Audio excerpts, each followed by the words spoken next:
Agora, nós estamos numa discussão aqui de quem é mais autoritário, porque, Constantino, você como um liberal que eu conheço, acredito que você tenha certas restrições em relação a esse regime que existe na Hungria já desde 2010, pelo Viktor Orbán, que, querendo ou não, é um presidente, podemos chamar assim, né, de presidente que mexeu no judiciário do país, que de alguma forma interviu nos jornais independentes da nação, que perseguiu alguns grupos minoritários.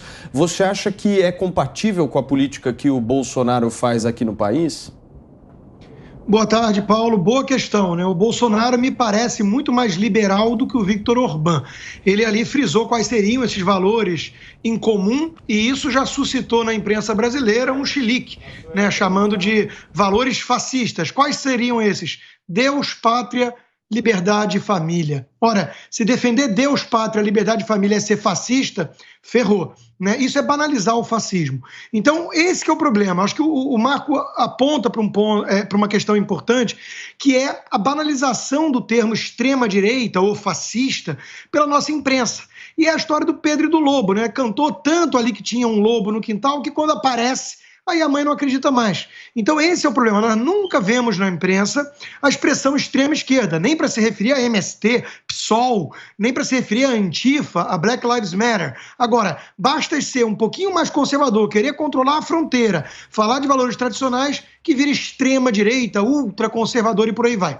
O Viktor Orbán tem coisas que me incomodam e você as apontou aqui. Eu acho que o tratamento dado à imprensa é muito diferente daquele do Bolsonaro. Diluir uma Corte Suprema é algo que só Roosevelt quis fazer nos Estados Unidos, né? Então isso é uma coisa também que me incomoda, em que pese muitas vezes a Suprema Corte agir, né, como um partido de oposição de maneira absolutamente indevida, e vamos falar disso quando tivemos que comentar as falas aí recentes, né, de Barroso, Fachin, haja militância psolista, né, nesse Supremo.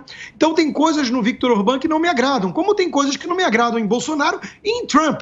Agora, entender o fenômeno nacional populista como reação àquilo que se veste de liberalismo e, na prática, é o que mais se assemelha ao fascismo, isso é muito importante fazer, Paulo. E os nossos jornalistas, nossos pares, não fazem esse estudo, não entendem esse fenômeno. Preferem demonizar figuras como Trump ou Bolsonaro, em vez de entender que Trudeau, por exemplo, fofo como ele é, né, é muito mais perigoso para a democracia. Lança a mão de uma medida só para guerra, para proibir manifestações pacíficas. Então, isso devia estar sendo tratado como uma medida fascistoide, como a coisa que mais ameaça as liberdades básicas. Mas não, a imprensa local, inclusive, aplaude, porque o Trudeau é fofo, porque ele adora repetir os slogans da turma progressista, woke, né, e que, no fundo, é a mais fascistoide de todas, porque é totalitária. Então, defender tradições, família, não ficar acendendo vela para movimentos como LGBT, veja, isso não tem nada a ver com respeitar o indivíduo gay, não.